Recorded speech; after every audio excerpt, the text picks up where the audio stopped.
Hyderabad water and sanitation agency واسا کے managing director Muzaffar Hussain Memon نے Hyderabad chamber of small traders and small industry کا دورہ کیا، جس میں حیدرآباد شہر میں پانی کی فراہمی اور سینیٹیشن کے حوالے سے درپیش مسائل پر تفصیلی بات چیت کی گئی۔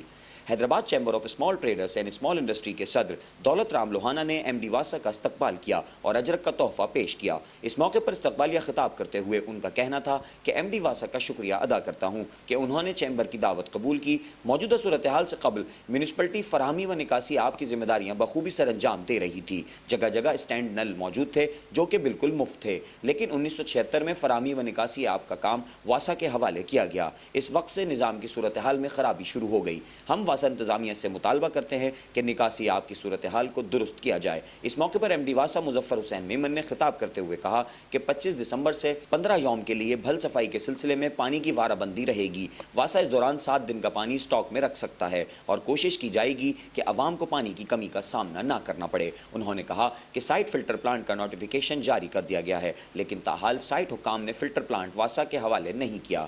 حیدرآباد میں نکاسی آب و دیگر مسائل کو جلد سے جلد حل کرنے کی کوشش کریں گے۔ عوام کو بھی چاہیے کہ واسا کے واجب الادا بل جلد ادا کریں تاکہ شہری پانی جیسی نعمت سے محروم نہ رہ سکیں۔ اس موقع پر سینئر نائب صدر معیز عباس، نائب صدر یاسین خلجی، سابق صدر اکرم انصاری، سابق سینئر صدر سلیم الدین قریشی، ڈائریکٹر فائنانس محسن نظر جعفری، ایگزیکٹو انجینئر محمد صابر قریشی، محمد علی جعفری، ذیشان احمد، اراکین ایگزیکٹو کمیٹی و جنرل باڈی اور بزنس کمیونٹی کی کثیر تعداد شریک تھی۔ چیمبر انتظامیہ کی جانب سے مہمانان کو اجرک اور سندھی ٹوپی کے تحائف بھی پیش کیے گئے۔